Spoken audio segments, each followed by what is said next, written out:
morning, everyone. Tommy is in a Good morning. I feel like doing an intro like they do like on Top Gear. Like, Tommy's in a fancy place. Seth's in his basement.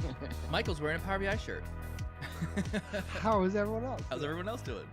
I'm in Boston right now in a lounge. So, guys, who's listening live, and we'll see. This may be the first podcast we really edit for the first time. We'll see what happens. We'll see how that goes.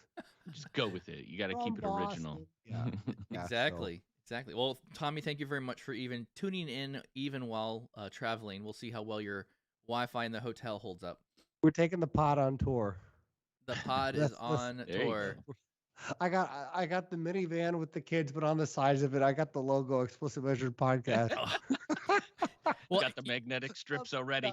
Speaking of going on tour, Paul Turley has bought a van, or literally What? Yeah, have you Really? seen this? He's No. calling it Data on Tour. Now that you mentioned it, just triggered a thought. He's sold his house. He's bought a full he sold his house. He's bought a full van, not a van. It's like a RV. It's bigger than a van. It's a full RV. He's gonna live in it, and they're gonna go travel the United States. I thought that's what I want to do. So I said, come to Milwaukee. We'll drink beer with you, and then we'll talk. So After reach you out road, to Paul, man. yeah, it's really Especially cool. After your road trip with 3 children under 4, I want a road trip too, and I'll buy a van By myself. You need some adult time, Tommy. This is what Tuesdays and Thursdays have become. This may be the podcast I don't tell my wife she should listen to. We'll just skip the intro. That's amazing. Yeah, keep this one hush. She doesn't listen to it anyway, so it's okay. Yeah. None of my family Except listens to mine. Yeah. Everyone's told me they listened to it once, and they're like, I don't understand what you're talking about. We're just gonna move on. It's boring. It's boring. Well, I told her when we were driving, we drove from Chicago and now we're in Boston. I said, we're listening to it. You're listening. I need feedback. Go. Oh, no way. It was all good things. She's like, Tommy, you laugh too much. She chuckled at you guys, and then she would just look at me when I made a joke. I said, what? Oh, anyway, because she already knows your jokes. She hasn't heard our bad dad jokes yet. So yeah, I get it. All right, let's jump into the topic today. What does a Power BI Pro look like in the future? And you know what? I'll make a first comment here. A Power BI Pro is a very accurate name, but it's also a bit of a trigger word for me. I feel like Power BI Pro is a good way of putting it, but I get very confused between Power BI and Power BI Pro as you literally buy a Power BI Pro license. So that word phrasing for me is just I get it, but then I'm like I need it to be I feel like it should be Power BI Professional, but maybe we're all Power BI Professionals at some level. Mike, I think the shortened version. Maybe it is. Mike, I think what you've done to me is one of those like, hey, have you ever noticed that? I'm like, no, I never noticed that. Yeah. And now I can't unnotice it. Now you can't unnotice. You can't Now unsee we're it. gonna talk about it for 5 minutes. The Chicago meetup, I always start off like the note of like, hi, Power BI Pros, and we have Power BI Pro. Yep. And never made the correlation. And now it's going to be like, I can't do that anymore. See? Because I don't know if everyone has a license. Exactly. See, that's what I'm keep thinking. I instantly go. All Power BI Pros? Are you? Really? Are you? Yeah, this is a Are you pro-only really group. a pro? If you're a free user, please go to the other room that's next door for Hello, the free Power training. BI PPU. Yeah.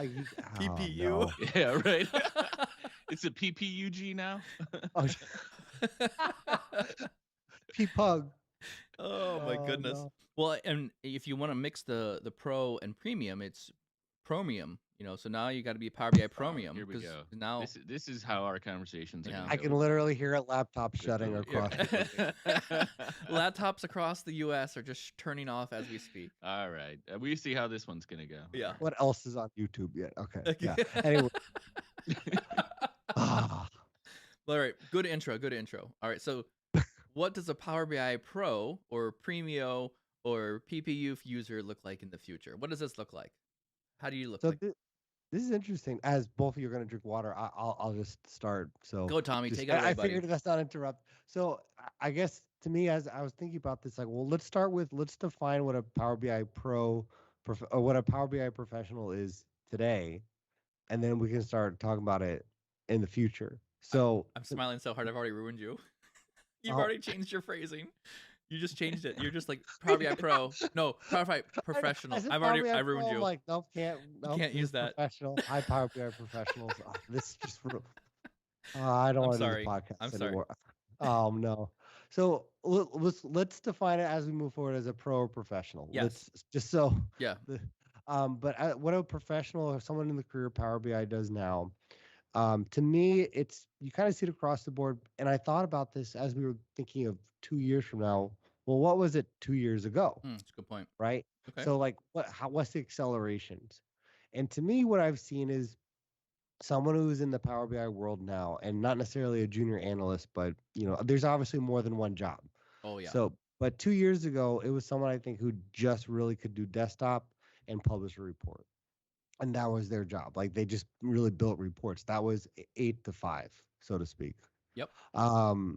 Now I think there's a lot more administration. There's a lot more you have to do deployment. You have to do education and adoption. I think that's kind of not necessarily everyone's role, but I see that more of in terms of if you were saying, "Hey, I'm a Power BI professional," I think that needs to be part of the resume.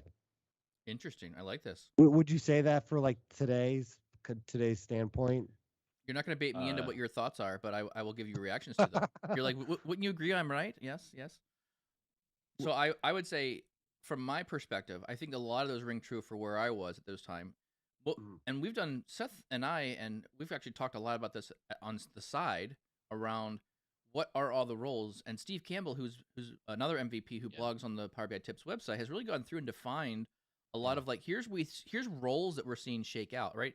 As this becomes more expansive, I think this is very typical with a lot of new things. It starts out in a very simple, hey, we're gonna build this application or software, and as that application gets more features, it's harder for everyone to know all the features, and then you start seeing like segmentation kind of popping out a little bit, right? There's a whole section around we looked at the admin portal before. Yeah, there was like 10 options. That's it. You only had to know to turn in there lately. It's lists and lists. And my goodness, the setup now, and like you want to do everything with groups and like so that whole area has gotten more robust with features. And now you have data flows. We never had that before 2 years ago. So that's a whole new area. Like where does that fit? And then there's this, so data engineering is always been a part of it, but now it's becoming more of a part of this. So I think you're spot on. And I'd also agree with a lot of the training and growing up a team, because the interest is there. People need to know it, but no one knows the best practices. And I think that's the professional now, right? So I agree, and I think that's kind of like if you were to say put your resume out, or as someone's to say like what are we looking for, it's got to encompass at least some knowledge of that. Sure. So when I think 2 years from now, I honestly think it's, well, what do you want to be? Because I think there's two paths that they're really going to be the primary path for a Power BI professional. I think there's the deep Power BI pro who is not only doing those things, but also heavy and deep in Azure, Databricks, doing that things. I think that's going to be just part of that requirement. Yep. It's going to be, the not being able to build some of the data too, but working with, again, we're seeing more and more integration between Power BI and Azure. And I think that's going to accelerate even more. Ooh, interesting. Or you can take that road, or you can be the Power Platform Pro. And I think that's going to be the other side of it. Yep. To me, I think the roads are really going to split where you are still doing the same things in Power BI. None of that, in a sense, depletes. But you also have experience in Power Apps, and you're going to be building in Power Automate too. You're going to be building the applications, because since we've had our conversations, there's been a lot about, speeding up process time. Yep. And, saving money or making money. And I think that's going to be the professional's job. I'd agree with so that I see the two roads really diverting in that road, regardless if this is in the cloud or not. This is the way it's going to be. This is the way. This is the way. This is the way. All right, Seth, so what's your spin? What do you see what does a professional look like in the future? I'm going to take a little bit of a different tack. Okay. I think I have two big things, but it's predicated on one of the things Tommy said.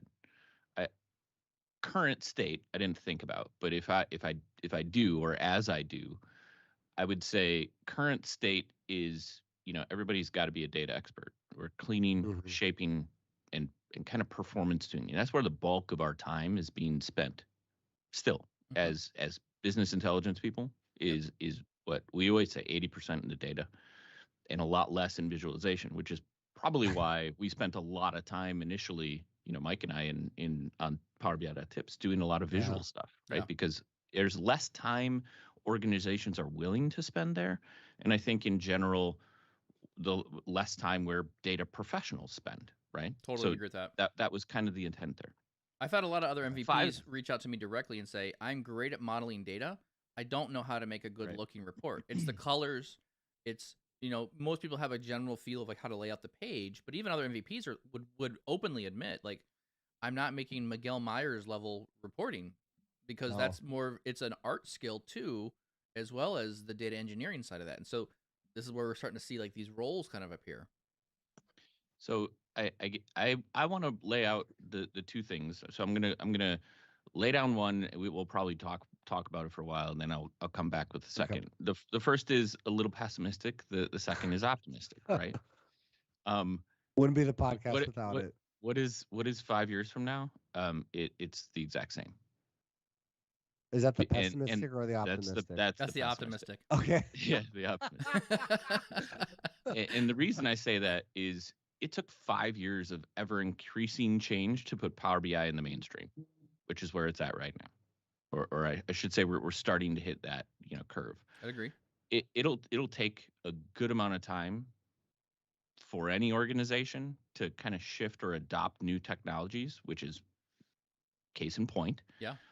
Unless the change is so large that companies can't afford not to make the change immediately. And kind of to pose a question here, how successful is your company right now at change adoption? Well, I'm going to go ahead. I was going to say, there's always going to be stubborn companies. This is the way we've done it. Sure. This is the always way. This is the other way. This is the other way. Okay. Yeah. The other way. And there's always going to be companies that are going to not. So there's so if you look at the population, when you look at like a growth and adoption of any new thing, there's like a tipping point where people start seeing the value of what you're preaching, and people start glomming on to whatever that thing is. But it's always like 1 or 2 or a couple of 10% or a very small fraction of people are always interested in looking for like pushing the bounds and doing the extra things. So I think there's a little bit of thirst in that in every organization. Those individuals either get rewarded and they push it out for the rest of the organization, or they start driving adoption, or they're squelched and those individuals move on to companies where they can be rewarded. Right. So I think you see like a knowledge and brain drain there too. You are exactly hitting my point here, which is good. No, and it's a good one. Let's talk about it further, right? Which is this is that adoption curve. Yes. Right? The technology adoption curve, where you have innovators or the tech enthusiasts. Yes. Right? Like this is where we were when Power BI first started. Like we saw this tool and we're like, boom, this is it. Yes. And yay for us, it turned out really well. So I'm gonna actually. Oh, go ahead. I'm sorry. Let me finish this path out, and then you can jump in.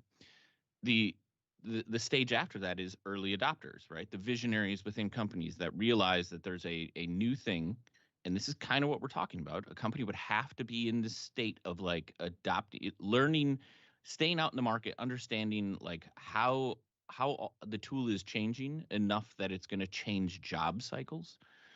Then you would have early majority, right? These are the pragmatists, and then this is where the curve starts to really, increase. Yep. You have late majority, which is conservative. Now we're on the backside, and then aging is skeptics, right? But the vast majority of companies are still in this early majority, late majority, area. Yep. Yeah. So if we're not talking about like our jobs changing drastically right now, like we're not going to see huge change in everybody's job in 2 years.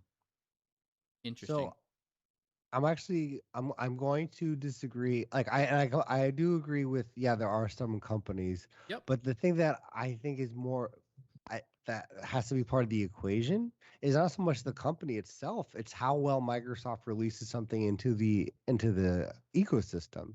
So, and the reason I say that is, Mike, you said data flows, right? I didn't even think of that, but if you were to hire a Power BI professional today and they've never heard of data flows, that would raise an eyebrow. immediately go, really? I think you should at least So know about them. Yeah, I mean, I don't know if you, I don't know if I'm building a lot of workloads on them at this point, I think but they're going to get better, I think. And now that if I'm, they're becoming more of a first class citizen across the Power BI ecosystem. yeah, So I feel like but it's yeah. Go ahead. if I'm hiring a professional today, they need to know how to create a data flow and what the use case is for it. I think you hire for different people now. I think there. I think Depends on the role. yeah. I think it depends. So So I feel like okay, today I'm already seeing breakdowns in different roles of people. Like, are you a solid report builder?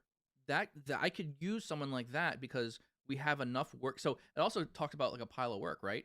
So we've got hmm this mound of work, right? In the very beginning, the mound was very small because we only had, just building desktop okay, and publishing files and workspaces. We were very limited by what we could do. The mound of work has now increased because now we have more connectors. We now have data flows. We have, master data tables. We want to manage and groom those things. So we've by adding more features, the surface area of that work has increased, and you're going to be hard pressed to find an individual who knows all of those areas really, really well. so take Seth's case, because actually this is a very interesting way to put a professional. A lot of those companies, what usually occurs, and you usually see this, is they go, we're not going to do anything. We're not going to do. Oh, we need somebody, Yeah. right? And Yep. they need a Power BI guy, Yep. and then it begins to build. Yes. So I'm talking about that Power BI guy because you know what? There's always going to be that scenario. Mhm. 2 years, 5 years, 10 years, it's going to be that X guy Yep. because we are behind the curve and we think we can just solve it with one guy that is a man of all tools. He can kind of do everything, right? Well, that's the value. That's the value proposition for the company. The value prop to the company is to find someone who knows how to do it all.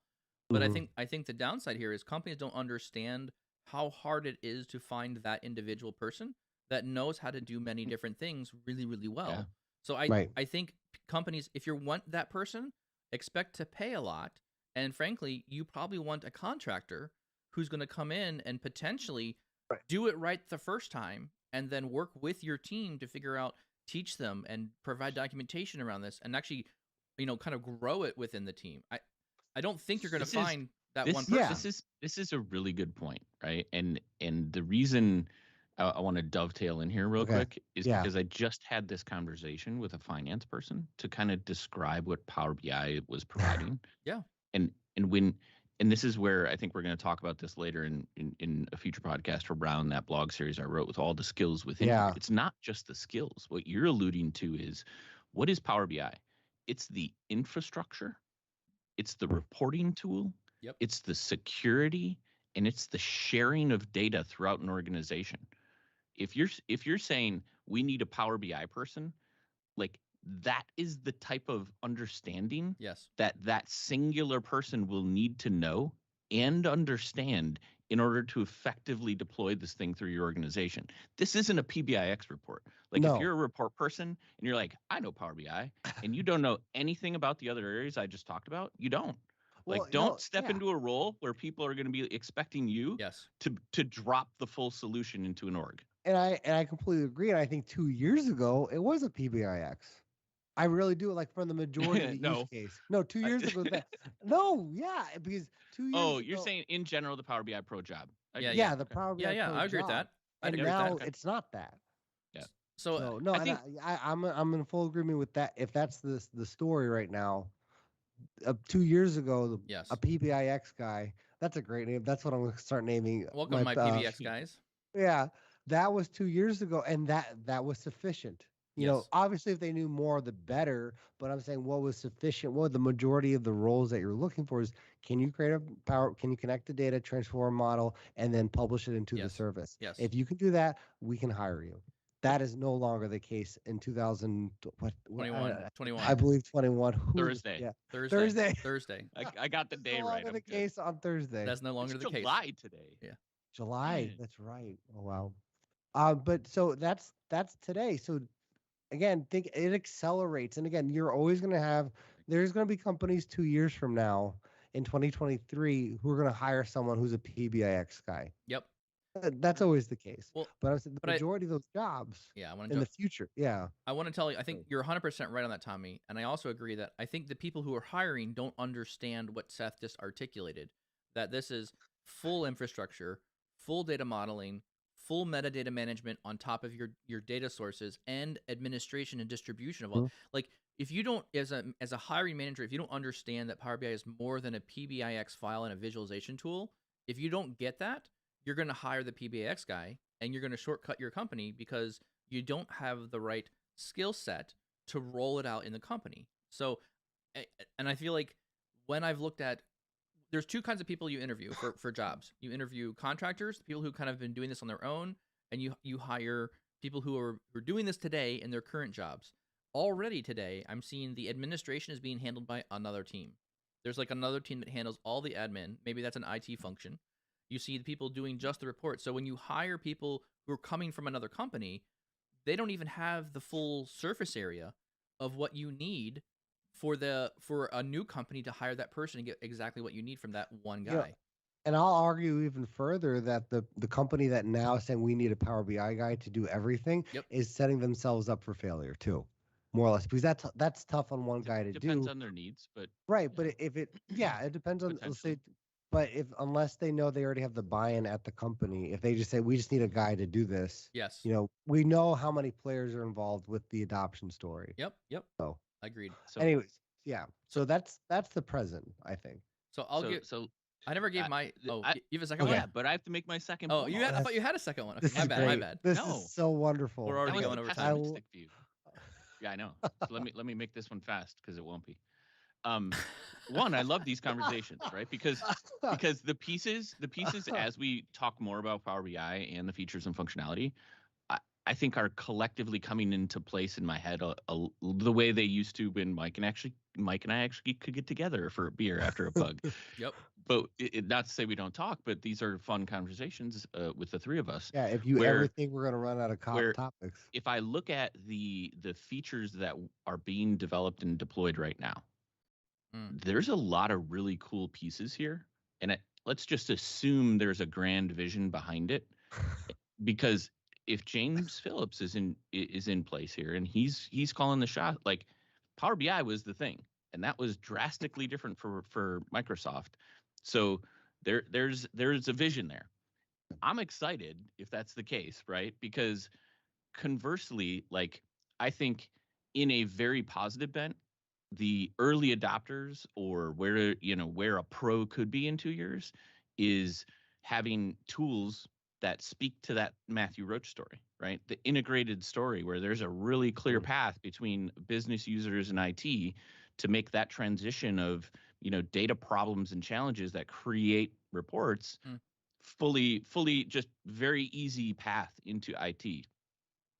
Secondarily, I think we'll have better matrix and table visuals. No. So that's exciting. No, we won't. That's in the future. At least. I think there's a potential that even less time could be spent on cleaning and shaping data and more on visual presentation, right? If I look at a lot of the AI capabilities or some of the things that are being put in place to help us streamline the amount of time it takes to do ETL or create DAX measures or build and spend all the time in the data, and then spend more time on the front end of like, what now that I have this data, how can I present it differently? I think there's a potential where we could be potentially building more of the end user interaction story. We talked a little bit about this with natural language Q&A and shaping certain visuals, right, for the end user. Maybe that becomes easier, and there's a better click one of these two ways to look at data, and we're spending more time in that, not call it storytelling, but that's a different type of reporting kind of thing, where you're that active engagement of Q&A before a report is more of what flows through and where we can spend our time, as opposed to all of the day-to-day data stuff. I really like that, and you just said something to me that triggered a thought. Where we're in an industry where in 2 years from now, Power BI will be around for what, 7 years, and you say, "Yeah, I've been doing Power BI for 7 years." I don't think that's as important as saying, "What can you do it now?"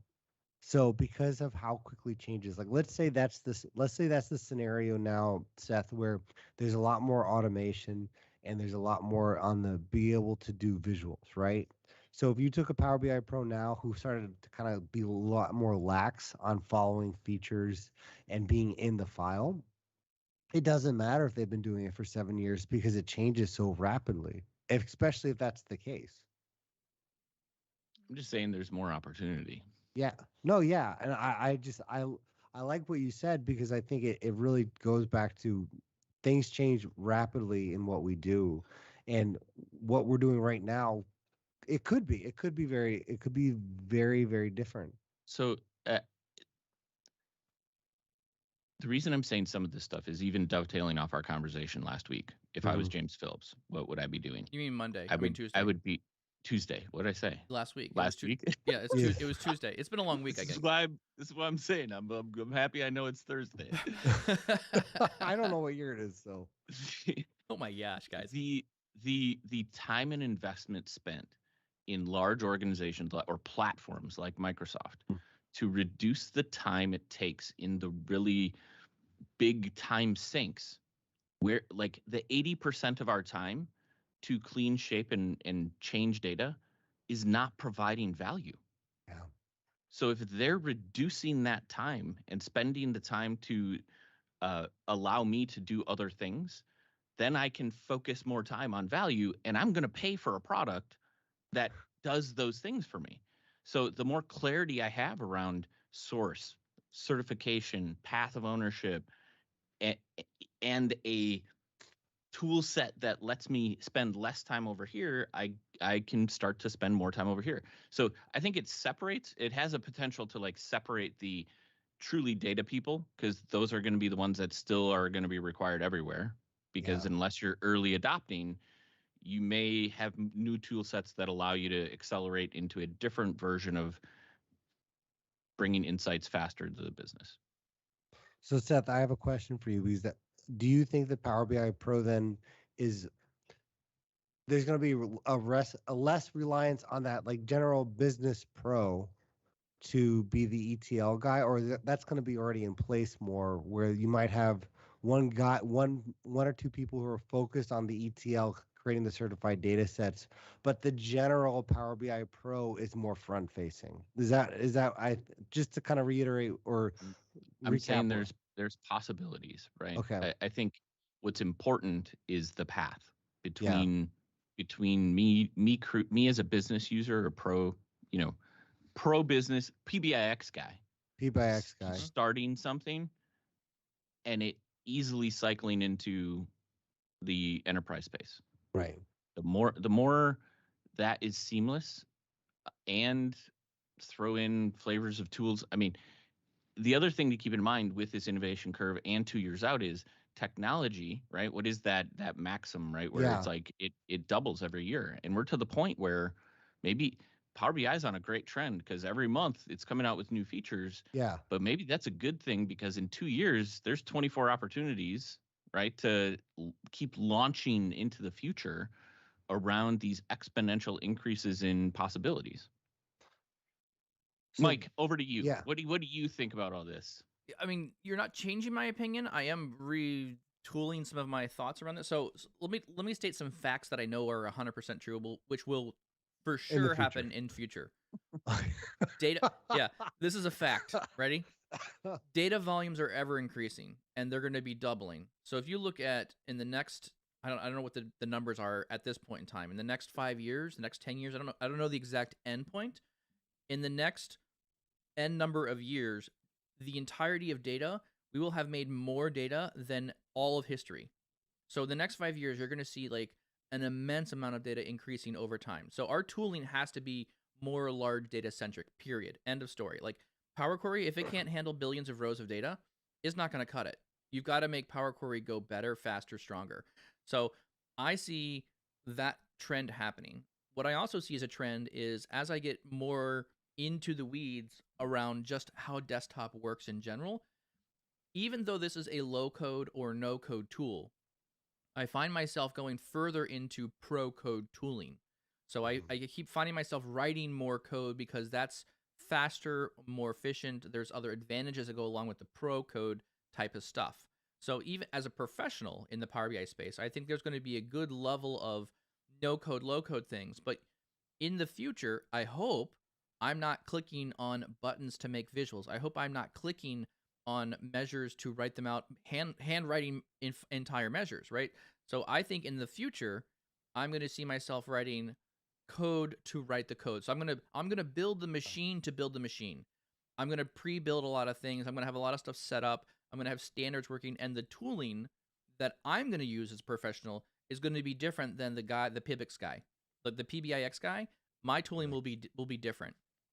So I think that's how I'm going to perceive the future in 2 years from now. I think in 2 years from now, not only will desktop become stronger, but we're going to get more standards around things that we can touch, move. There's going to be more APIs in the service. I think as a professional, I'm going to be the guy going way deeper into these things and tuning to a much higher degree than other individuals. Like I'm going to be aggregation tables all over the place. We're going to be doing stuff more on top of lakes. We're going to have better ways of doing compute between Power BI and these data lake stores. So as a trend in big data in general, if you're not building delta lakes or lakes and delta tables inside those lakes as an organization, you're throwing away money. You're going to, and another trend that I see is very popular here is you're going to get more Azure involved because the speed of innovation increases when you go to cloud. So I guess my world of what the pro would look like is you're actually going to be writing potentially more code as a pro in the future, but the tooling you're going to be writing and using this stuff in is going to be much more advanced. And I actually really liked Tommy's, and I made a note here. I think I'm going to be less solely focused on Power BI, and I think I'm going to be looking at more of the Power Platform stuff where I'm actually looking at how do I deploy Power BI and a Power App and Power Automate as a bundle, right? Again, I'm thinking about these like pre-built, canned, ready to go solutions or things where I could modify some things and then deploy them. So I think there's, already right now in my career with Power BI, I'm looking at more Power Apps because I see how well they dovetail together and figuring out, okay, I think Power Apps is a great story. I disagree with how they're licensing it. I wish there was a better licensing or a lower price point to get me kind of into it. So I kind of feel like in the future, if we could have a better licensing story around here's Microsoft 365 and here's the add-on for Power Platform and you get unlimited use of all that kind of stuff. I mean, that's kind of more the bundle that I think I would want. And I think the licensing in one is kind of hindering people from just full bore going in on Power Apps because there's a barrier to entry there. So well, Mike, if it was up to first, that was awesome. Second, if it was up to you, we'd kill the PBX guy because there'd be no PBX files in the world since it's all in cloud. And this is where it's really important to separate roles, right? Like Mike's talking on a uber pro level, right? But there's always room for the PBX guy. Yep. Always room. But just but if depends you're saying, on the organization. Yes, and I think it depends on your journey too. Like, so in the future though, right? For my role, like where do I see myself going as a professional? I would consider my professional professional Power BI guy now. Like my income comes solely from doing Power BI. Like that is my income. So like because that is my income stream, I would consider myself a professional in it. And so like where do I see myself being in this space in the future? And I think that's where I see myself. And I really like that. And actually, Seth, I'll let you go because I have a question for both of you. So I'll wait. I think between my wild extremes of not at all and pie in the sky future, that was a very great practical middle of the road example. By the way, that's a great range. Either nothing changes or everything changes. That's what you get out of me. Yeah. All right, good. So, your forecasting skills are impeccable. You've caught it all. You can get everything can happen. Is that the forecasting tool already available, or that's AI driven? That was an AI driven decision. Seth AI. So the thing that you guys both talked about, I can't help but think, and for my own self is, or for all of us, is because we're all kind of coming at this, I think, from our own career paths, right? Sure. And because not only are you thinking what is the general Power BI Pro, but like where are we personally going to be in 2 or 5 years, or maybe more importantly, where do we want to be? Like, where do you foresee? Like, no one's in any job, not just Power BI, but you're not really hiring someone full time just for that role for 5 years. Like, you want to see someone grow. So I took that with the Power Platform guy and the business, the pro dev guy, we'll call it, like the Mike guy, that I see a career path for them in 5 years. And I'm sure people listening are intrigued about that too. Is like what the skills in each are very different, and how do they set me up for the next step? So I want to ask you guys, do you see I guess both of those roles having like a career path, and like what does a career path look like for each? More so now Or than ever, right? I mean, if you yeah, if you think yeah, about yeah, early adopters, and we were pushing Power BI way out in the beginning, like you don't have that anymore. You know it's an established tool. You know it's at the top of the Gartner quadrant. Like you want to invest your time in a tool that is right, well established and still puts out changes every month. Like yes, right, there's an immense amount of opportunity to learn, to continue to learn, to try to catch up on 5 years worth of changes. Like, yeah, I mean, it's still a hugely viable direction if you're spending a lot of time in data and business intelligence. Like, are you ever going to be hard pressed to say it was a waste of time learning Power BI? No, yeah, absolutely not. I would agree with that. I mean, I hope I see the trend of Power BI fitting similar to what Excel did, right? Excel hmm was that, and even in the Yeah. beginning stages, right? Excel was still a paid tool. Power BI is free. Like we've changed. So my thought here is we've fundamentally changed what is happening and how we distribute software with Power BI. Microsoft never gives away something for free, and we're getting on my machine a full analysis services engine for free. And so that to me, that's what blows my mind. So yes, Power BI is amazing, but that's not really what makes this whole thing shine. If you look at other BI tools, Tableau, Looker, Click, those other things, they're all SQL based. They're all using some form of a SQL server on the back end. And some of them are using tabular model objects and stuff like that. They're talking to these tabular models, but like the tabular model was the game changer. It was the original pivot table in Excel, and it just blew my mind. Like, and it still to this day is so impressive to me on how fast it can go through data. And I think that's the kind of technology jump that just leapfrogged every other, hmm from my perspective, BI tool at this point. Yeah. So it's on a single machine. It's ultra fast, and the only thing, you can get fast data on big data as well with like large data clusters and other things too. But you're not talking about multiple machines, and it becomes more expensive right. than me downloading this free tool. And that's where I'm like, holy cow, people. So I think the reason that the desktop is free is to drive this adoption quicker, because I think Microsoft, if you look at I was tweeting on or sending something out on like LinkedIn, like I was super thankful for Power BI team. They're doing an amazing job. But I did a quick search on Google Trends between Tableau as a topic hmm and Power BI as a topic. And the trend was, I mean, Microsoft is literally like 4 years behind where Tableau was at the time. But Tableau has hit its apex in search traffic volume for people wanting to learn for Tableau, and Power BI has strongly come up and taken a lot of share in that space. And so now Power BI is this new dominating feature set in that area, and I think it's got the right hooks, Just like you to use data to make a point, Man. Mike. Jeez. right? Yeah, Right? well, what be how becoming. But you're saying something. I don't want to dovetail, but I have to comment to what you just said. Like I know what we're talking about today, but you forced my hand, I Mike. forced your hand. That's what I You like to do, forced Tommy. You made me do it. You made me made do me it. do it. I'm blaming you. Um, you kind of said why Power BI desktop is always going to be, to me, a shining light in all of this. So compared to Power Apps Because and it's Power free. Automate, where you need to sign in with your business, credentials, Yep. the reason why Power BI's had the adoption is anyone can download it. I don't have to necessarily give my information, right? Because going back to Seth's point, there will always be companies who are lagging behind. There will always be companies who are lagging behind. And then you just need that one spark of that one person downloading Power BI and going, wow, this is amazing. Look, this whole model for free, because Microsoft can offer that for free, that analysis service in the Power BI desktop. They don't. compared to if it's in the cloud where they would have to charge because it's not a someone's computer, they can offer it for free. So that's kind of why they have. Um, I'm going to disagree with you on this one. I think so think about all the paying customers who are paying for Pro and want to share things. I think the break point right now is a good break point between this free space and this Pro space.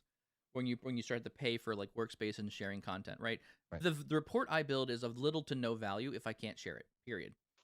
So I would say though is if this is going to continue on its trajectory, you need some form of free analysis services things in the service that you can just use for free. So like today, I can publish, so I can download desktop, I can build my report locally, fine.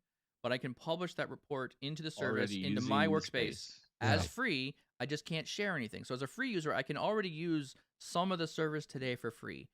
I think what you need to do in order for this to continue growing successfully is I'm going to go back to Joven's paradox that I was talking about yesterday, right?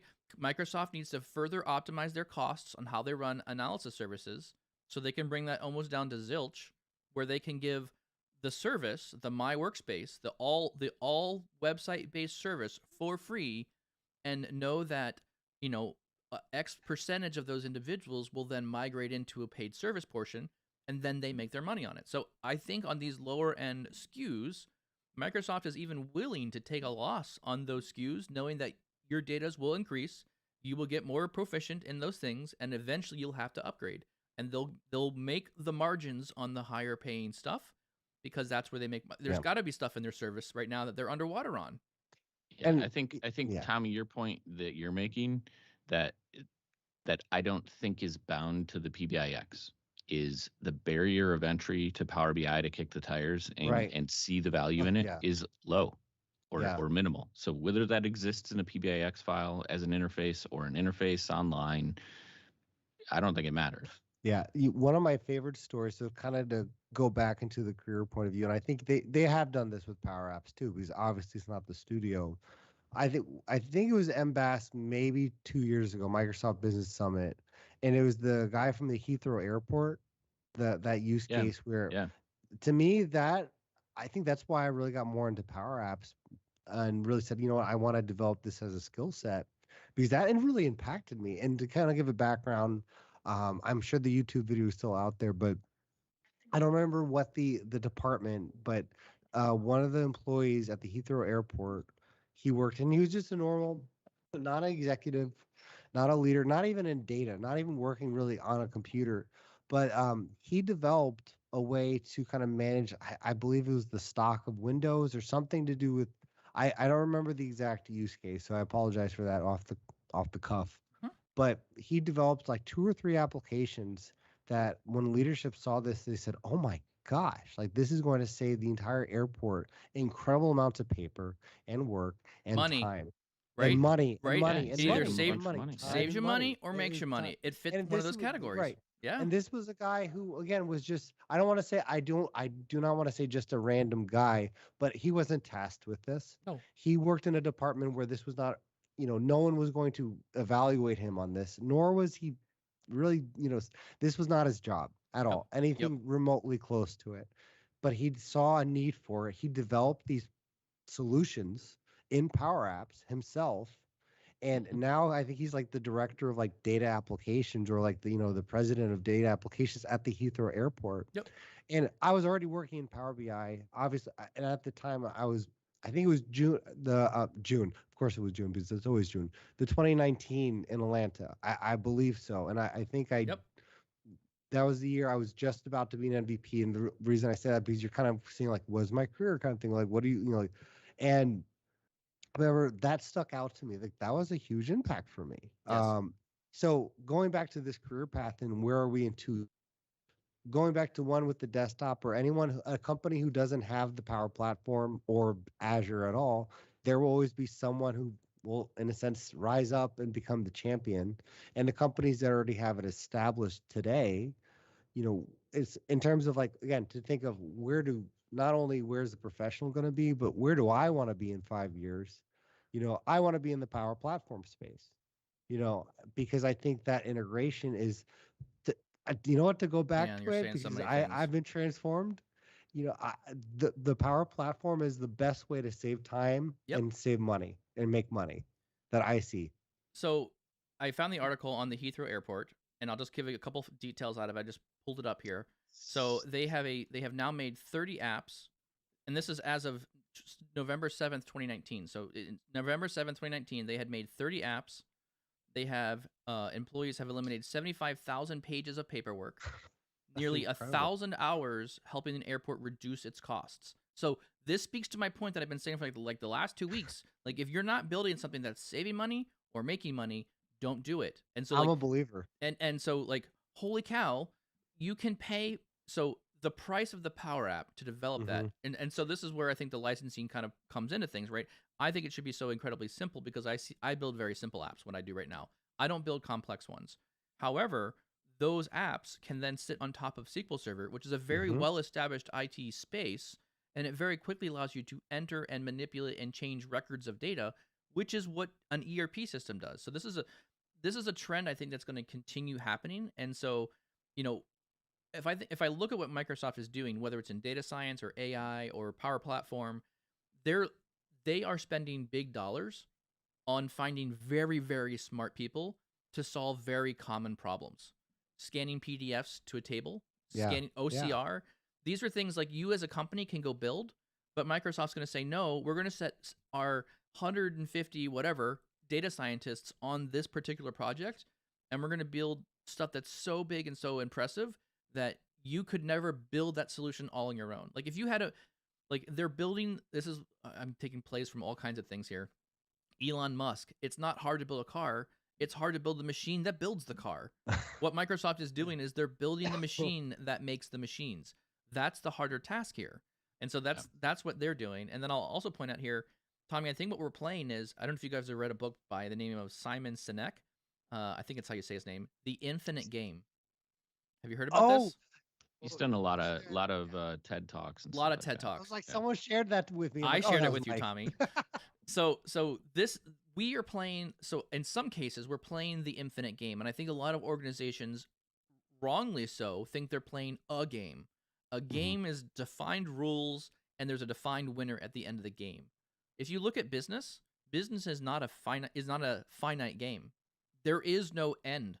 Like, you're going to want to be in business next year, the year after, 10 years from now. So you're always playing the infinite game, and all you can do is look around you and look at the players that are in the market in your space and say, am I ahead or am I behind where they are? And there will be times where you're behind and they're ahead, and there'll be times where you're ahead and they're behind.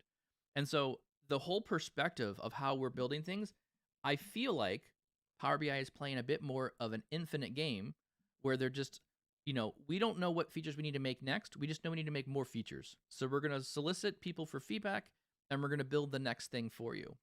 So there's just so many good conversations around all of this. I know.